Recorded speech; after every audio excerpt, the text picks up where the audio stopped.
Good morning, students. Today we are going to start with the four-figure grid reference. As per our syllabus, we have two different types of grid reference. One is four-figure, another is six-figure. Let us now consider how to calculate the four-figure grid reference in a topo sheet.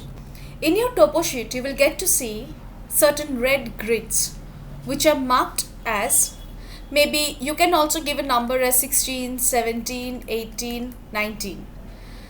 That means this entire line, vertical line, the value is 16. For the entire vertical line, the value is 17, 18, 19 and so on.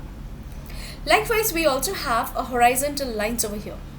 Now these horizontal lines, let us consider the value as 26, 27, 28. So the value of this line is 26, 27, 28 respectively.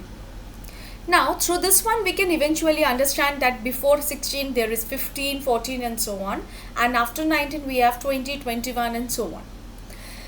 And here we have 25, 26, 27, 28 and then 29 and so on, right? So this can vary as per your topo sheet's number and the location of the place. Right now we have taken these values into consideration so that we can understand the concept of the topo sheet.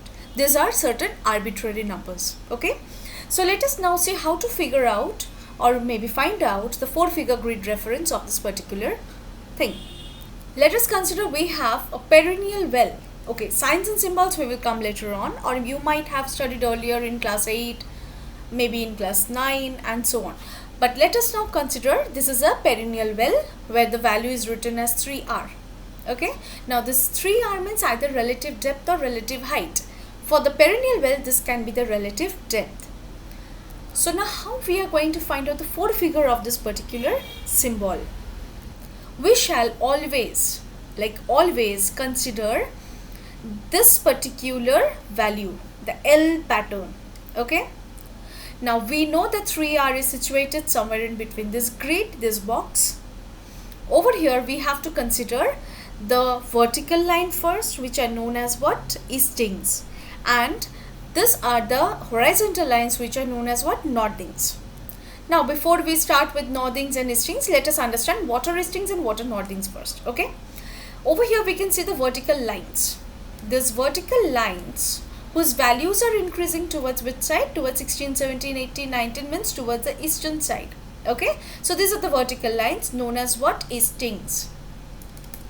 And the horizontal lines, the values are moving which side? Towards the north, and hence they are known as what? Northings. So while calculating the four-figure grid reference, we have to first find out the value of the vertical line, that is 16, and then comes the value of the horizontal line, that is base value, that is 27. So our four-figure grid reference of this 3r is 16, 27. I hope this point is clear to you guys.